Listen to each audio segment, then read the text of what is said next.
Watoto wanne wamepoteza maisha baada ya kushambuliwa kwa kuchomwa visu katika shule moja ya chekechea jijini Kampala nchini Uganda. Tukio hilo la kusikitisha limeripotiwa kutokea wakati watoto hao wakiwa shuleni wakipatiwa malezi na elimu ya awali. Kwa mujibu wa taarifa za polisi nchini humo, mshambuliaji ambaye ni mwanaume alifanikiwa kuingia ndani ya shule hiyo kwa kujifanya mzazi aliyefika kumtembelea au kumchukua mtoto. Inadaiwa kuwa baada ya kuingia katika eneo la shule, mwanaume huyo alitekeleza shambulio hilo kwa kuwachoma watoto kwa kutumia kisu.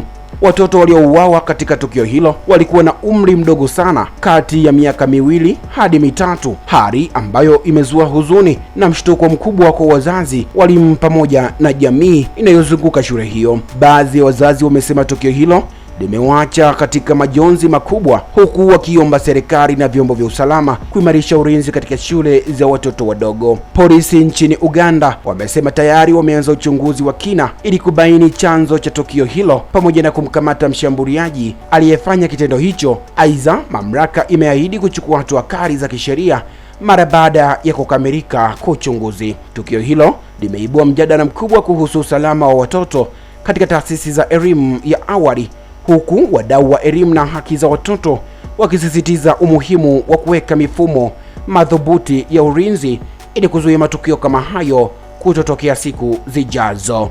Mtazamaji wa Baharia TV, una maoni gani kuhusiana na taarifa hii?